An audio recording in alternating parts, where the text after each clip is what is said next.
I have to film a new video today, Jeffrey. And what's this video on? James Charles. Again? Another James Charles video? How many of these, for fuck's sake, how many of these videos can there be? You know, it's a good thing they didn't have the internet when I was 19 years old, because I wouldn't want all this stuff coming out about me. Of course, I never said everyone had Ebola who lived in Africa. But the point is that you give anyone unlimited fame and millions of dollars, and they're going to be a jerk, and absent something unusual, whether they're 35 years old or 19. I'm not making any excuses for them, but for heaven's sakes, give it a rest. Just on and on. James Charles, this one, that one, these subscribers up, these subscribers down. It's exhausting. So I don't know. I never heard of half of these people anyway.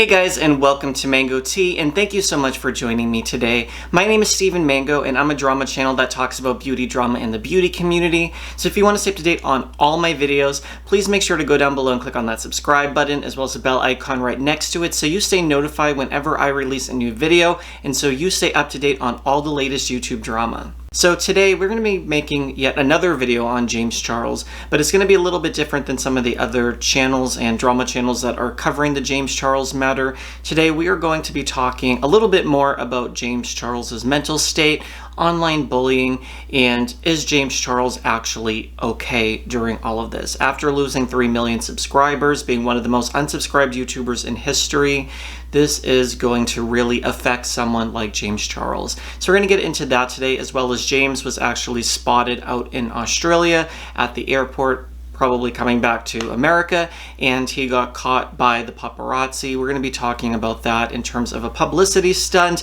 I know as an actor how people call the press, and in terms of paparazzi and all of that, so as like an insider to that, as someone who has called the paparazzi on himself back when I used to be more of an actor, I'll tell you guys a little bit more about that and my opinions on whether or not James Charles actually called the press regarding him being, leaving the country, going back to America, and whether or not he was trying to get talked about in the press. Okay guys, so off the bat with James and his mental state. The first thing I want to say though is that I believe that James deserves some level of repercussion for his actions on what he did against Tati Westbrook, as well as his ego and everything. Go back in time and look at some of my old videos on James Charles. I've expressed my displeasure for James Charles in multiple videos. Now, I want to make a video about this in a later segment of this James Charles thing, but there are drama channels out there, and I know I don't really want to come for drama channels in a way, but so many of them are so hypocritical, where one day, like 5 days ago, a lot of them were getting messages from James, sending text messages and screenshots, and they're working for James in terms of leaking out things and helping to support James's narrative, and in terms of like the straight guys and all that sort of stuff, in order to protect James's image. So those drama channels were doing that last week. Now, once they see the moolah and the paycheck and the tens of thousands of subscribers that they could be gaining, they then go and flip gears and go against James Charles. So it really goes to show you that there are some hypocrisy, and more so that a lot of these channels are biased. I don't go calling up influencers and doing that sort of thing. I could if you guys want me to, but I like to just report things without being biased towards one side or the other. I like just to be like a straight shooter. And yes, my mouth got me in trouble last year. I don't want to be going down that direction. I feel like that was a mess in and of itself, and I'm kind of staying in my own lane. But it also really bothers me as someone who's a very vocal, opinionated person. I'm an activist, guys, one of the world's biggest activists against the Church of Scientology. I'm not someone who keeps my mouth closed when I encounter something that upsets me. That might get me in trouble sometimes, but sometimes we have to go to those places in order to kind of put people in their place. In terms with James, though, in his mental state, I really am wondering, is James going to check himself into a mental health hospital or a rehabilitation center or something, due to how much he's probably spinning in on the inside about everything that's happening. Now, what do I mean by that? I want to tell you guys a very quick story, which is very relevant, I think, in a lot of ways since I've been canceled in the past. But I want to take it back to high school, back when social media was just beginning. There was MySpace, Facebook, maybe, I think at this point in time. I'm trying to think. Maybe that Facebook was like a year later. I'm trying to think. I'm 27, guys. I know people think like I'm like 40 years old or something. I'm actually young, and I don't know where those theories come from since I look pretty young. But anyways, I know I make it seem like it's like a million years ago, but this was back in 2004-ish. I don't know. I think it was something like that. I graduated high school in 2009. So anyways, I was obviously, and I am gay, but I was very openly flamboyant, but I was in the closet. I was from a very small town where, you know, if you came out as gay, you were going to be, you know, crucified. There wasn't gay straight alliances or any of those sort of things to make people who were gay feel more comfortable or whatever. The teachers would mock me. It was that sort of thing. So it was very, very bad. This is different, but in terms of, we had like I don't know why the school did this, but there was like an email, and you could put the whole entire school on this email. Like it would be like, say, all@abcschool.com. So like all would be like the whole entire school, all the students and all the faculty. And people used to bully me by saying, you know, Steven Mango is, and they, you know, insert here of all the horrible homophobic, slanderous remarks that people would make about me. And it would go to the whole school. This was like my first week at the school. You know, you're 9th grade, like you want to be cool, you want to meet friends and stuff like that. And here you go, embarrassed, opening up your email, and they were like the homophobic tough guys who would start sending emails all around the school about me. Later on in life, those are the same people who want me to suck them off, which, you know, just always happens to be like that, right? Anyways, you know, so I felt like the whole entire school was against me, and this made me suicidal and made me want to just never show my face again in school. I still went, but it affected my grades, it affected my comfort level even in the classroom. I was like sweating and nervous because I always felt like everyone was looking at me and talking about me, and sometimes my grades suffered, and I think that really affected me even to this day because I wasn't protected as a LGBT individual. I know that that's on a much different scale than losing 3 million subscribers, but I'm trying to make it more relatable so you guys could understand in case you guys have been bullied or attacked or anything on the internet. Yes, maybe sometimes I said things that were true, but doesn't mean that you have to rip the person's head off. I do think James deserved some level of repercussion, but I think that the level that it's come to has been so far that if it was me, I would be like in a straitjacket right now. I don't know like how I would be able to deal with that level of public scrutiny. And I know when you put yourself on YouTube, like you have to know like you're gonna get some level of hate or trolling or bad sort of stuff coming your way, but on the other hand, you don't also expect that your whole life will be ruined at an instant. You know, back when I was 19, when I had like some level of success as an actor and being on TV shows and stuff like that, I was narcissistic. You probably could have canceled me in the same way back then. Whereas now, I'm the type, I see someone on the side of the freeway and I'm like giving them my clothes, I'm giving them like my money, like any change, cash, whatever, $100 bill, it doesn't matter. Like that's how I am because I feel so much empathy for other people because I grew up and I realized that the materialistic things or fame or fortune or any of those sort of things are fleeting. They come and they go, and it's not really what satisfies you deep down. But for someone like James, who was like the most subscribed makeup person in the world with 16+ million people, and you're a kid and you know you probably were, I don't know if he was bullied for being gay or something, but it's so empowering to have people on YouTube say like, you're worthy, we love you, we stan you. And then all of a sudden he feels like, wow, like I actually am cool. But he gained so much power that he turned into a monster. And now that he's losing all these subscribers, I believe that his value and worth he placed on his channel by the numbers, by how many people are out there. And I've been even reading stories about like different people and things like nowadays, like when you're just in general people like going into like a nightclub, they're like, how many subscribers do you have or how many followers, like especially in LA. And it's like, really, like that's what you're gonna give someone worth on? Like, oh, thank you so much for letting me come in your nightclub to spend $800 on a bottle of vodka. Like, I'm so grateful to give you my pleasure of being here. Thank you so much because I have 30-something thousand subscribers on YouTube. Like, it just makes no sense to me. subscriber numbers are sometimes like weird, like some of these drama channels like blowing up over some of this drama. It's like, but they were like stagnant for all these years. Like, yeah, people's videos get recommended, but you know, sometimes people buy subscribers or followers. I don't believe that it's right. Your channel can get shut down, but you know, sometimes that's what people do. And I think that maybe even James did that in the beginning to kind of blow up. I don't know, but I just really wonder if James is mentally in a good headspace or if he's completely losing his mind over this situation. Now, with me being canceled to some degree over coming for drama channels last year or coming for, you know, a cosmetics company owner, different stuff like that, even though like I told my truth, I know 100% with certainty I was correct with different stories I was reporting on, it doesn't mean people still don't, you know, like that, or they want to cancel you, or they have alliances. Like, there's all that sort of stuff that goes on YouTube. It's silly. It's like high school a lot of the time. Sometimes I wonder, it's like I stay in my own lane now. I don't tweet at people. I don't get angry and like blow up and stuff like that. I just report the facts. There's other channels and people out there who, you know, they have like their little gang, and then they go to these like little online wars, and they try to psychologically mess with people so then they can kind of get ahead and stuff like that. And do I think that I deserve that level of hate that came my way last year? No. Yeah, maybe some things I was aggressive about, or I apologized when apologies were due to certain people, and, you know, doesn't matter, you know, that you're still going to get attacked on the internet. And it's very hard and devastating when you're like, this is my passion and my dream. I just want to fit in on YouTube and be, you know, part of a community where I feel like I belong because I love doing YouTube. And then you have other people who come and tell you that you're this horrible snake of a person. You're like, really? Like, where does this all come from? And, you know, it's really hard. And, you know, you go into a bad mental headspace and you do feel like, you know, you don't belong. And it's almost like it triggered me to how I felt like when I was a teenager.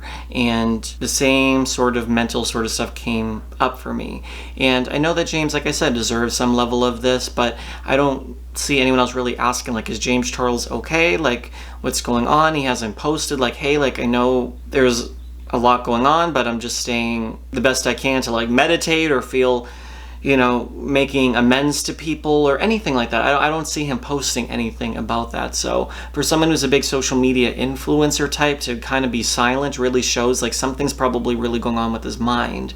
That, you know, you feel like you step out of your house, like, you know, what about his safety? You feel like maybe someone's going to shoot you, or like someone's going to, you know, attack you. Like, you don't know like how crazy people are that like watch like your YouTube channel. I'm sure he's gotten death threats and all sorts of stuff like that. So I'm really curious if, you know, he's okay or not. Even though I feel like he does deserve a level of repercussion, it's come to a place where when you have the whole entire world coming for you, you know, people will be like, well, you're making a video about him right now. Like, yes, I am, but I'm doing it in the sense of like, you know, look out for one another. Even if it's not like James Charles, even if it's like your friend or whatever, you see someone, you know, and you're in high school and you see someone being bullied, like, you don't know, like just saying like, hi, like, my name is Sam or Bill or John or like whatever, like, hi, like, you know, want to have lunch with me or doing something like that. Or even at the workplace, like you see someone who's alone a lot. Like sometimes like I like to be an introvert and like that's how I like recharge. But other people, it's like they like feeling like someone's giving them attention or caring about them because we're all people.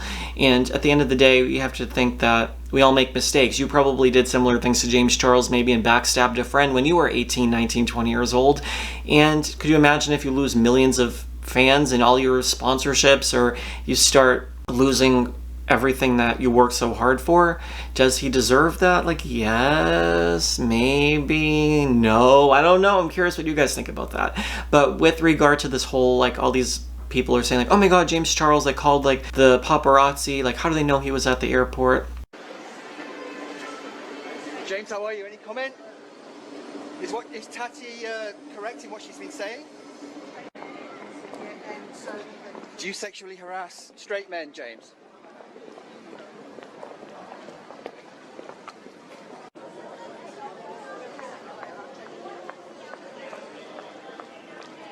Is your tour going to continue, James?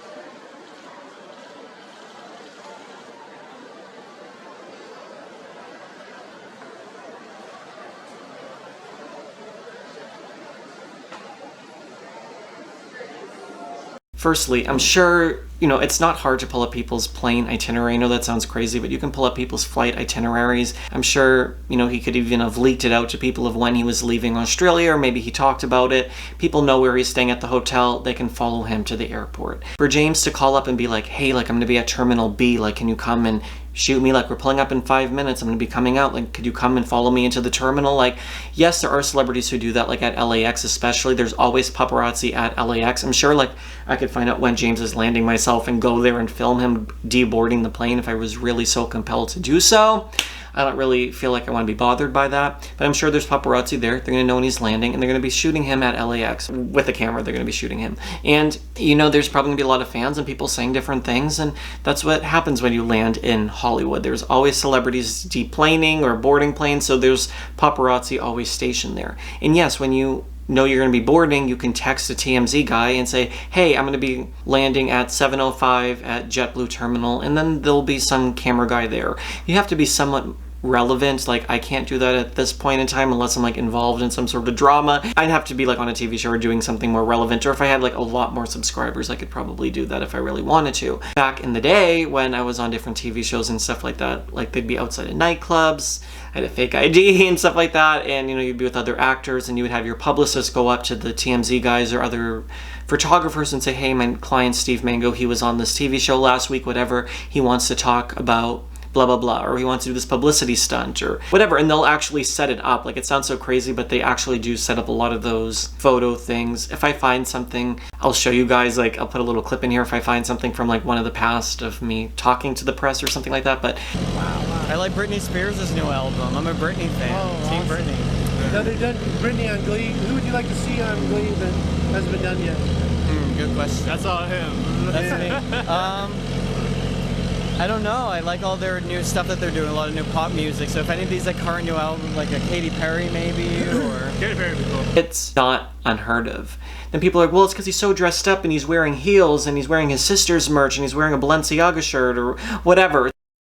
It's like, yeah, okay, but maybe he's flying first class and he wants to wear nice shoes. I dress up when I go to the airport. I know some people wear like sweatpants and stuff like that, but I'm usually landing and then going to do something. So I usually get ready and then go to the airport, land, and then I don't have to get ready when I'm at a hotel or something, because you never know when your room's going to be ready and all that. So I usually get myself ready, then go to the airport. So I don't know if necessary, and it's foreign press being in Australia, so I don't know. I'm sure they have some level of celebrities there.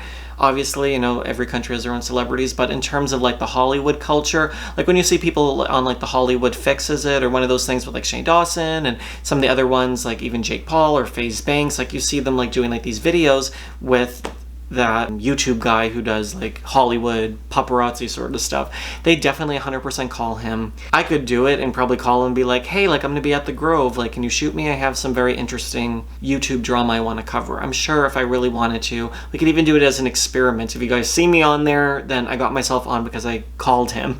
But that's normal. I think because it's LA, there's always celebrities.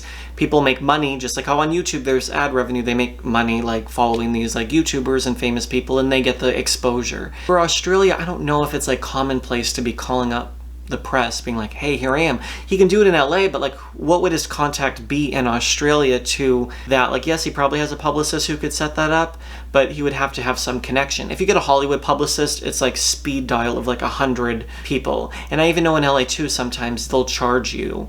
Like if like certain like photographers and people, like I remember it's sometimes even polite to tip the paparazzi guy. So I remember one time I was like tipping off someone. I was at the Grove and they wanted me to like put money in like this charity box thing, like, you know, Steven Mango spreading Glee over the holiday season, because I was on Glee or something like that at the time. And you know, they set up these little photo things that they think could maybe go viral or whatever. And I think maybe I even tipped him like $100 or $50, $60. I don't remember, because then he's going to put it on the news wire, like Wire Image or those different things. And you think like, oh, that's so like lame. Like, why would you do that? You have to keep your name going. If you want to start getting bookings and you want to get acting jobs and you want to get these auditions, 10,000 people get submitted for one role on a television show. They audition 20 people, guys. You need to keep your name and face out there, like your image spreading like wildfire all over the internet, all over the photography, news, blogs. Like you have to be out there So people say, oh, like I want to bring him in for this acting job, whatever. I know he's involved in makeup, but it's the same thing in terms of sponsorship. There's now micro-influencers, which is a thing where these micro-influencers who have like 5,000 subscribers or 10,000 get deals because they feel like their audience is more authentic than someone like James with 16 point something million. He doesn't have that many now.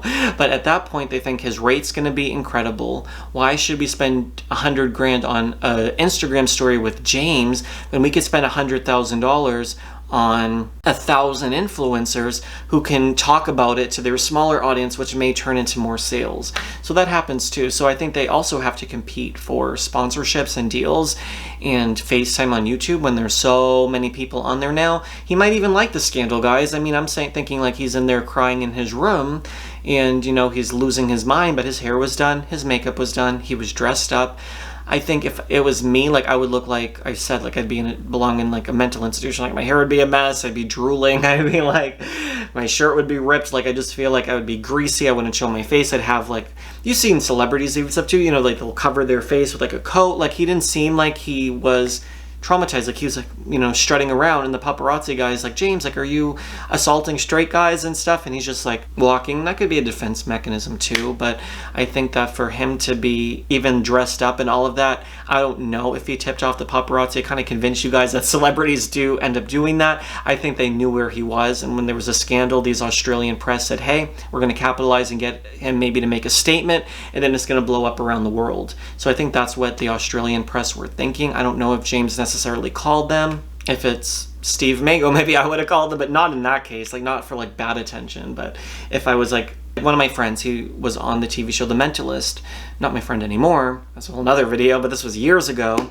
Yeah, I'll have to make a story time about that sometime. But me and him were also at the Grove, because the Grove is like a shopping mall in LA. A lot of celebrities go there and stuff like that, and there's a lot of paparazzi. And I had a publicist at the time and stuff like that, so we set it up where we were coming out of the movie theater. And we were already like talking to the photographer. We didn't even go to the movie. We were talking to the photographer like, we're going to come out. We're going to ask you about this, this, and that. Since my friend was on The Mentalist, we had to somehow tie in his appearance that night into whatever we were talking about, since we were trying to promote his show. But I wanted the promotion as well. So I don't know what I was doing at the time. Maybe I was on some sort of thing. But I was trying to talk about, or answering questions about me. So anyways, we come out of the movie theater. He's like, oh my God, Steven Mango and insert name here. Oh my God, like, what do you guys think about blah, blah, blah? Like, what, you know, like asking me for quotes. You guys know how the paparazzi people do that. And then everyone's like looking at us like instantly right away. And he's just like filming us, whatever. So then we go around the Grove, like we go down, like the movie theater's here. We go down by like Top Shop. I don't think it was Top Shop at the time. But then we come right back up, like past like all the stores. And then there's this restaurant. It's like La Piazza, it's called, or something. Kind of like where you go to the parking. And a lot of the paparazzi sit around the fountain at the Grove. And you've probably seen a lot of your favorite YouTubers at the Grove and stuff. This is why a lot of them go. They sit there waiting for people to come out of the parking lot, like with their big cameras. Like they just wait and see if they recognize celebrities, or, you know, you can tip them off and I'd be like, okay, like I'm here with one of my friends, whatever. Or like you could even go up to them and be like, hi, my name is Steven Mango. I'm a YouTuber. I just booked this show, whatever. Can you get a couple shots of me, whatever? And then they'll sometimes do it. So the other paparazzi saw us talking to my paparazzi contact person, and then they all started shooting us all at the same time. So there was probably like 8 paparazzi around us, which doesn't seem like a lot, but it's like a lot for the Grove. And I was getting filmed by my person. So all the people that rushing like, oh my God, can we take a picture? Oh my God, can we take a picture? And they're all taking photos with us. No idea like probably who we were, but they thought we were famous. People were just like cutting into the paparazzi, like thinking like we were like these mega superstars or something, cutting through, taking photos, which makes more people come and more people come and more people. So they're cutting through, and you have all these like tourists from like different places like smile, and they're like, oh, who is that again? And like they don't even really know. They just want the photo because it's like LA culture to like just take pictures with people who are being swarmed. So then they'll be like, oh, this is someone from this TV show or that show or whatever. So then they're all taking photos. And yeah, I mean, I guess I kind of did a whole video about like exposing how celebrities get exposure in LA. Kind of interesting, kind of little plot twist. If you guys like stories like this that other people don't cover, I'll tell you kind of like Hollywood sort of stuff. I don't think people are really interested on YouTube about that. But I think in LA, yeah, maybe James did that. But here in Australia, I don't know. If we start seeing videos from the airport, it could very well be that you know, he tipped them off what terminal, or they just know his flight itinerary. I don't know. I know this video kind of took a different turn from what I was anticipating it to be, but just be nice to people, guys. Like, don't give people death threats. Like, yeah, I can sit here and tell you guys the facts about James Charles, but I'm not going to tell him to die and burn in hell. Like, don't bully people on the internet, or show your face if you're going to do that with your real name. Like, there's so many of these anonymous Twitter or YouTube trolls. It's like, put your real name and face to it then, so I at least know who you are, so I can call you up and, you know, we can actually go for it. But you guys know what I mean. It's just very hard to be in that spotlight and that limelight, I'm sure, and I'm just really wondering if he's okay or not. But as I've been doing this video and thinking, I'm like, he's in heels wearing, you know, a Balenciaga denim coat and his sister's merch. He is maybe milking this for all it's worth. And he's been in scandals. Even James said himself, he's been in scandals with CoverGirl. He's been in scandals with multiple different things. The Ebola situation. He was in a lot of scandals over the years. So I think maybe he knows, if he knows like what this is, and maybe he knows that it's propelled him to get to where he was, and his subscribers will come back. Look at Manny MUA. Look at Laura Lee. Look at these people. Like, yes, they never got back to where they used to be, but they still are getting some type of views. They still have people out there who are watching. I don't think it's the same, but I think if he even took a break for a couple months, he came back and was like, hey guys, I'm back. I've learned from my mistakes and we're just going to pick it up. People aren't going to hold it against him forever. People want to cancel Jeffree Star right now. That's a whole nother thing. I have 20 million videos I can make for you guys. I think this is going to be a double upload day. I'm not sure. I have another video I want to film after this. It depends how I feel. There's a lot of drama going on. I'm going to take a little break maybe from James Charles to do another story that people are talking about and asking me to do. So we'll see about that. But just know that, guys, you know, you don't want to drive someone to suicide or to that level of depression, because that's what happens. You have people, you know, lose their mind, and you know, maybe you should get a therapist and just talk about this. It's too much for one person to bottle inside of them. Get a therapist, James Charles. Talk to someone about this. Even if it's not a licensed medical professional, talk to someone about what you're going through. You bottle it in, it's going to be so much bigger, and then, you know, you could end up in a very dark place. And just know it always gets better. You know what I mean? Like, you know, you're not always going to be hated and attacked. I thought I was going to be. I recovered from it. When I was a teenager, I thought I was going to be bullied and whatever, and yeah, lingered on for years, but eventually get over it. So I'm really curious to hear what you guys think about this whole situation down in the comment box below. Do you think James Charles is okay? Was this a publicity stunt? Was it not? I want to know everything that you guys think in the comment section down below. Please make sure you click that subscribe button as well as the bell icon right next to it, so you guys stay notified on all my latest uploads. I'm going to be posting more videos. Mango Tea, I'm hoping, will pop off in 2019. My goal is to hit 100,000 subscribers this year, guys. I don't know if that's even possible because I'm only at 30 something, but I've seen other channels blow up, so maybe mine could. It's a goal of mine, especially after my really dark depression and having surgery and just like having like really bad things happen to me. I just hope one good thing will happen for me, which is YouTube and kind of starting to build my audience and my channel and my growth and everything. So you guys clicking subscribe will really help me be able to achieve my goals. And give this video a thumbs up. Did I already say that? I don't remember anymore. Drama Poodle's taking a break right now because she's filming my next video with me. So you guys will see Drama Poodle in the next video. So make sure to watch both of these videos if I do a double upload today. And I will see you guys maybe in a couple hours. Bye, guys.